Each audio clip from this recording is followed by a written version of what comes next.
Gentleman, 2 minute के लिए detour लेते हैं, हम एक स्टेप बैक लेते हैं, कदम पीछे लेते हैं, क्योंकि क्या हो रहा है कि जितने भी कंज्यूमर टेक कंपनीज हैं जिनके रिसेंट आईपीओ आए थे, उनके स्टॉक्स में बाजार की बड़ी रुचि है।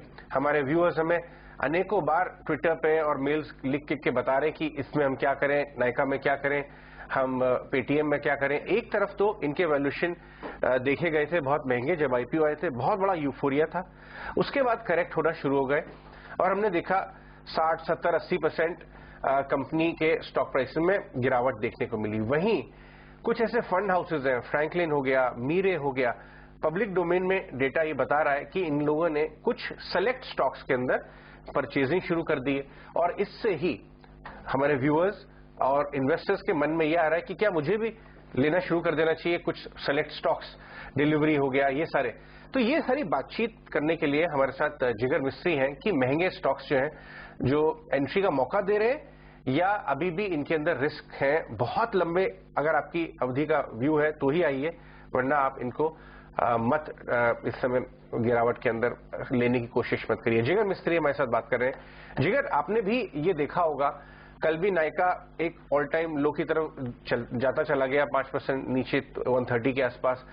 ये स्टॉक्स नीचे आते हैं और रिटेल इन्वेस्टर की रुचि बढ़ जाती है, लेकिन पूरी तरह से खराब नहीं है उनकी पॉइंट, क्योंकि कुछ फंड हाउसेज ने भी गिरावट का मौका लेके बाय करना शुरू कर दिया। जो ग्राफिक्स आए थे आपके स्क्रीन पे, आपके हिसाब से क्या करना चाहिए?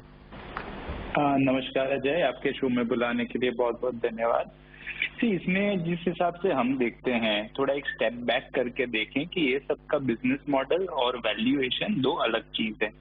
वैल्यूएशन में क्या है कि ये सब एसेट्स को हम कहते हैं very long duration equity asset, क्योंकि बहुत सारी कंपनीज ये पहले 10-12 साल इन्वेस्टमेंट जोन में रहते हैं और फिर से 13 से 20 साल के आसपास उनका पे ऑफ होना शुरू होता है। अगर आप नेटफ्लिक्स, मेटा, फेसबुक ये सब का भी उदाहरण ले तो आप पाएंगे कि ये सिमिलर स्ट्रेटेजी रहती है इनकी।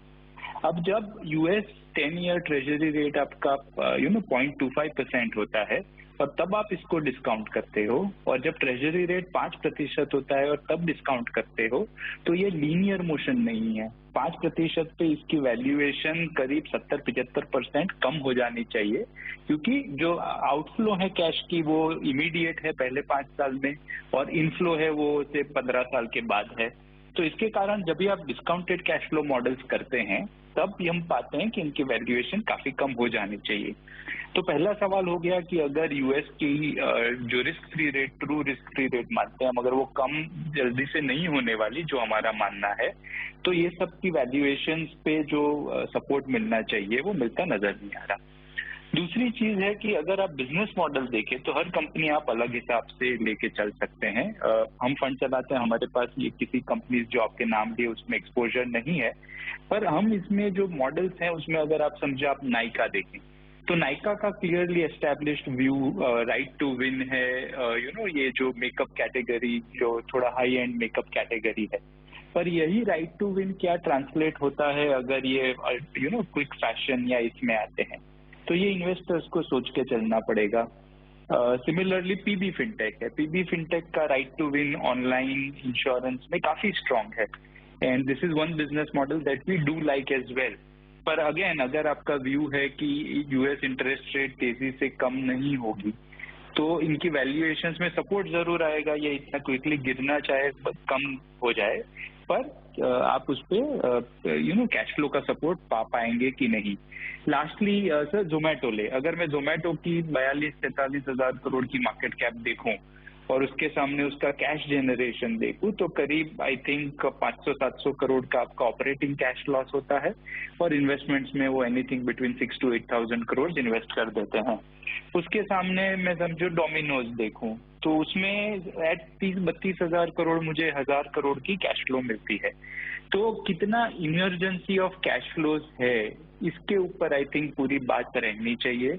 हमारा मानना है कि 2023 में अभी भी जो यूएस की इन्फ्लेशन है वो इतने जल्दी से कम नहीं होगी। तो ब्लूमबर्ग की डॉट प्लॉट है कि कितने तेजी से फेडरल रिजर्व रेट्स कम करेगा, ये हमारा मानना है कि वो काफी जल्दी है विजवी what Fed is trying to communicate, जो बोल रहा है कि पूरे 2023 में हम रेट्स कम नहीं करेंगे।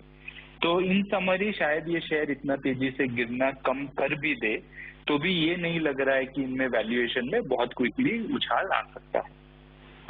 Interesting take. पीबी फिनटेक पसंद आता है जिगर को, और इनफैक्ट जोमेटो के मुकाबले वो कह रहे हैं कि जुबिलेंट फूड तो basically thoughtful decision new age tech में लेना चाहिए। इवन जुबिलेंट जो है फूड टेक कंपनी की तरह बन गई है लास्ट कुछ सालों में, तो उसको भी वो क्लब कर रहे हैं इसमें, और उसमें भी करेक्शन हो चुका है, तो वैल्यू नजर आती है। ठीक है जिगर, आपका शुक्रिया हमारे साथ जुड़ने के लिए और इस टॉपिक पर हमसे बातचीत करने के लिए, क्योंकि फिनटेक कंपनियों में एक नए लोज तो